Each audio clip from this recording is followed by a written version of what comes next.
Барша мақтау бүкіл әлемдерді жоқтан бар еткен аса қамқор, ерекше мейірімді Алла Тағалаға болсын. Және Алла Тағаланың сүйікті елшісі ардақты пайғамбарымызға Алланың игілігімен сәлемі болсын.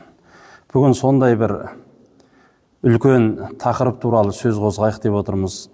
Ол болса исламның негізгі 5 парызының бірі. Ардақты пайғамбарымыз саллаллаху алейхи уассалам өзінің хадисінде бізге өсиет қылып былай дейді: Бунияль ислам аля хамс, шахадату ан ла илаха иллаллах, ва анна Мухаммадар расулуллах, ва иқамис сала, ва итаиз зака, ва сауму шахр рамадан, ва хаджил байти ман истата илейхи сабила дейді. Яғни, ислам 5 осындай негізгі қағидадан тұрады. Біріншісі, шахадату ан ла илаха иллаллах ва анна Мухаммадар расулуллах. Алла Тағаладан басқа құлшылық қылуға лайықты ешқандай зат жоқ екендігіне және пайғамбарымыз Мұхаммад Мұстафа саллаллаху алейхи уассаламның Алланың елшісі екендігіне куәлік беру. Одан кейін барып намаз оқу, одан кейін зекет беру және қасиетті Рамазан айында Рамазан айының оразасын ұстау және жағдайы келетін болса қажылық ғибадатына сапарына бару иншалла. Міне бүгінгі біздің тақырыбымыз осы зекет турасында болады. Зекет, жаңа жоғарыда хадисте айтып өткеніміздей, исламның 5 негізгі парыздарының бірі. Зекет туралы Алла Тағала қасиетті Құран кәрімде көптеген жерінде айтқан. Зекет хуз мин амвалихим садақатан тутаххирухум ва тузаккихим биха дейді. Ей пайғамбар, хуз мин амвалихим садақатан тутаххирухум ва тузаккихим биха. Тәуба сүресінің 103 аяты. Сен жаңағы ауқатты мұсылмандардың малы берекеттеніп көбею үшін олардың малынан зекет ал дейді. Тутаххирухум ва тузаккихим биха. Не үшін ал дейді? Бұл жерде тутаххирухум ва тузаккихим, тутаххир сөзі мен тузаккир сөзі екеуі бір мағынада, тазару деген мағынада. Ал шариғи тұрғыдан оған терең үңіліп қарайтын болсақ, тутаххирухум деген сөз алған зекет, біріншіден ол алған адамның мал дүниесін қорғайды. Жаманшылықтан, ұрлықтан, қарлықтан, апаттан, жоғалудан. Ва тузаккихим биха. Және де алынған зекет берушінің жүрегін тәкаппарлықтан, екіжүзділіктен, дүние құмарлықтан тазалайды екен.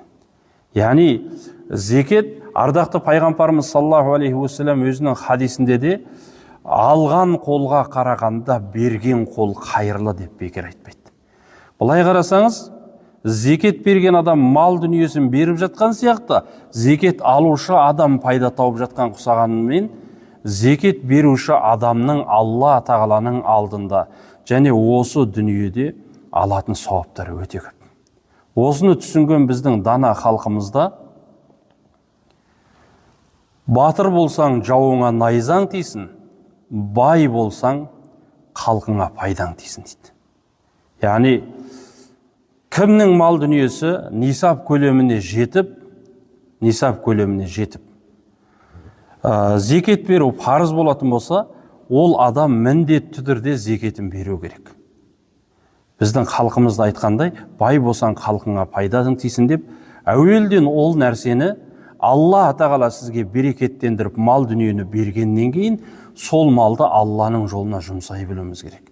Және де біздің халқымызда бай Құдайдың қазынасы дейді.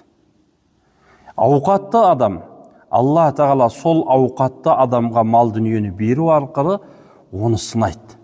Берген мал дүниені, арыздық несібені, ниғметті Алла Тағаланың жолына жұмсай ма, жұмсамай ма деп. Егер ол Алла Тағаланың жолына жұмсайтын болса, Алла Тағала оны халықтың алдында абыройлы етеді. Өйткені қазіргі күндегі байлар мен кедейлердің арасындағы айырмашылықтың алшақтап бара жатқандығы және байлар мен төмен топтағы адамдардың бір-біріне мейір махаббатының суып бара жатқандығы осы зекеттің берілмегендігінен. Егер зекетті уақытында беріп, ауылдағы жоқ жітікке жәрдемдесіп тұрса, бүкіл адам, бүкіл халық сол байдың аман болуын, мал дүниенің берекеттенуін Аллах тағаладан сұрайды. Міне зекет, жаңа 5 парыздың бірі деп айттық. Бұл біздің намазымыз сияқты, оразамыз сияқты зекет беру де құлшылық. Бұл құлшылықты жасайтын болсақ, біріншіден Алла разы болады. Екіншіден, жаңа зекет берген адамның мал дүниесін Алла тағала берекеттендіреді, жүрегін дүние құмарлықтан, тәкаппарлықтан тазалайды. Ал алған адамның жүрегін қуанышқа, көңілін қуанышқа бөліп, оны мейірімге, махаббатқа толы етіп, айналасындағы адамдардың малына көре алмаушылықпен, күндестікпен қарамай, керісінше мұсылман қоғамында бір-біріне тілекші болып отыратын осындай берекеге шақыратын құлшылықтың бірі бұл зекет. Алла тағала елімізге амандық, халқымызға тыныштық берсін, зекет берушілер иншалла қатары көбейсін. Әмин.